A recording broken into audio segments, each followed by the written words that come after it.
일단 영상부터 한번 볼게요. 지금 이게 미얀마에서 발생한 지진 7.7 규모 지진이 발생했을 때 공사 중이었던 23층짜리 건물이 그냥 폭삭 무너지는 장면이거든요. 이제 이게 말이 안 되잖아요. 진짜 상상이 안 되는데 지진이 이 정도로 무섭습니다. 오늘은 이렇게 지진도 요즘에 많이 발생하고 하는데 우리 집은 지진에 안전한 설계가 되어 있을까가 궁금하신 분들을 위해서 내진 설계가 적용되어 있는지 여부를 확인하는 방법을 알려드리려고 합니다. 그래서 한 번씩 따라와 보세요. 일단 그 전에 내진 설계가 우리나라에 언제 도입됐는지에 대해서 한번 살짝 살펴보고 갈게요. 내진 설계 의무화가 된 거는요 1988년부터 시행을 했는데 모든 건축물에 다 한 건 아니고요. 이때는 이제 6층 이상 그리고 연면적이 10만 제곱미터 이상이다 보니까 규모가 그래도 꽤 큰 거에 적용을 한 거예요. 근데 이 지진이라는 게 건물이 낮을수록 안전하거든요. 높을수록 더 이렇게 흔들리고 하니까 위험하거든요. 그러다 보니까 층수로는 6층이고 면적으로는 10만 제곱미터 이상이다라고 보시면 되고 요게 이제 점차 강화가 됐어요. 그래서 2017년 2월에 2층 이상 그리고 연면적 500 이상의 건축물은 다 내진 설계를 적용해야 했는데 조금 더 강화가 됐어요. 2017년 12월에 연면적 200제곱미터 이상인 거,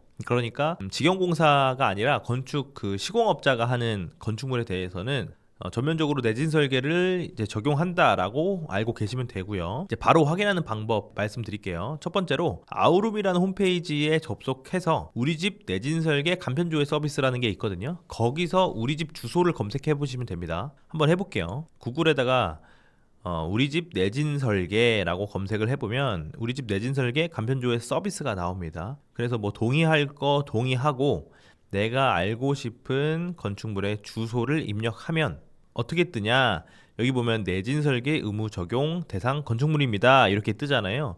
그래서 이렇게 동그라미로 뜨는 것들은 내진 설계가 적용이 되어 있다는 거니까 안심하시고 사용하시면 됩니다. 그러면 내진 설계 의무 적용이 되어 있는 건축물에 사시는 분들은 이런 궁금증이 생기실 수도 있어요. 지진 얼마까지 버틸 수 있냐 라고 하면 규모 6.5에서 7 정도를 버티도록 설계를 한다고 알고 계시면 됩니다. 근데 이게 막 정확한 건 아니고요. 지진 발생 위치에 따라 다르기 때문에 요 정도다라고 이해하시면 된다. 그리고 만약에 내진 설계 의무 대상이 아닌 걸로 판단이 되면 좀 걱정스럽잖아요. 근데 이게 의무 대상이 아니라고 해서 내진 설계가 무조건 안 되어 있다라고 볼 수는 없어요. 그래서 이것도 하나를 더 확인해 보셔야 되는데요. 정부24나 세움터에 가셔가지고 건축물 대장을 조회를 해 보셔야 돼요. 그래서 정부24 가시면 이렇게 서비스를 입력하는 란이 있는데 여기에 건축물 대장이라고 검색을 하시고 자기 주소나 정보들을 넣으면 이 건축물 대장을 누구나 발급할 수가 있습니다. 그럼 보시면 이 건축물 대장 이제 첫 장은 건축물의 뭐 개요나 이런 것들이 나오고요. 두 번째 장은 건축물의 구조 현황이 나옵니다. 여기에 보면 내진 설계 적용 여부라고 해서 여기에 적용 비적용이 있을 거예요. 근데 여기에 적용이 있으면 내진 설계가 적용된 건물이고요. 그래서 아까 아우룸이라는 데서 봤는데 의무 대상은 아니다. 근데 건축물 대장에서 보니까 적용이 돼 있다라고 하면 사시고 있는 곳이 내진 설계가 적용이 돼 있는 거고, 아우룸에서도 아니었고 건축물 대장에서도 아니었다면 적용이 안 돼 있을 확률이 매우 높습니다. 그러면 이 내진 설계가 적용이 안 돼 있다고 하면 무조건 위험하냐라고 말할 수도 없는 게, 이 구조가 예를 들어 철근 콘크리트 구조라고 하면 구조 특성상 이제 설계를 할 때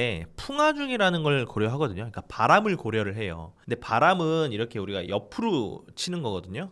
그래서 건물이 이렇게 서 있으면 옆으로 치는 거예요. 근데 지진도 옆으로 치는 거라서 일정 부분 이 횡하중이라고 하거든요. 횡하중에 버틸 수 있는 힘이 있습니다. 그래서 기본적으로 철근 콘크리트 구조는 지진에 조금 버틸 수 있는 힘이 있는 구조다라고 알고 계시면 되고, 만약에 연화조로 되어 있는 분들은 솔직히 좀 취약합니다. 연화조는 지진에 버틸 수가 없어요. 왜냐면 이 벽돌로 쌓아서 만든 거거든요. 조적으로 쌓아가지고. 그러다 보니까 옆에서 예를 들어 툭 치면 얘가 그냥 뚝 넘어질 수 있는 그런 구조다. 그러면 어떡하냐? 이런 경우가 많다 보니까 이 지진안전시설물 인증 지원 사업이라는 정부 사업이 있어요. 사업이 이제 2025년 1월부터 그냥 쭉 하는데요. 이 지진안전시설물 인증을 받고자 하는 민간 건축물은 그 내진 성능평가라고 이 건물이 갖고 있는 내진 성능을 평가하는 방법이 있습니다. 그거에 대한 비용과 그리고 만약에 지진이 안전이 확보가 돼 있으면 인증 수수료까지 다 지원받는 사업이 있는데, 있는데 이거 신청하시는 분들은 10%만 내면 되고요. 나머지는 국비랑 지방세에서 90%가 지원이 돼요. 그래서 이거를 한번 알아보시면 만약에 건물이 좀 불안하다 그러면 내진 성능이 어느 정도 확보되어 있는지 확인하실 수가 있고, 만약에 내진 성능이 우리가 지진에 버티기가 매우 어려운 건물이다 라고 했을 때에는 내진 보강공사에 따른 비용까지도 지원을 많이 받으실 수 있으니까요. 요거 한번 알아보시면 도움이 많이 되실 거예요. 그래서 오늘 알아본 건 첫 번째 아우름 확인하시면 되고요. 두 번째 건축물 대장 확인하시면 되고, 그래도 안 된다 라고 하면 보강사업도 한번 알아보셔라 라는 얘기를 드리면서 이번 영상 마치도록 하겠습니다. 이런 영상이 이제 도움이 되셨다면 구독과 좋아요 부탁드리겠습니다. 감사합니다.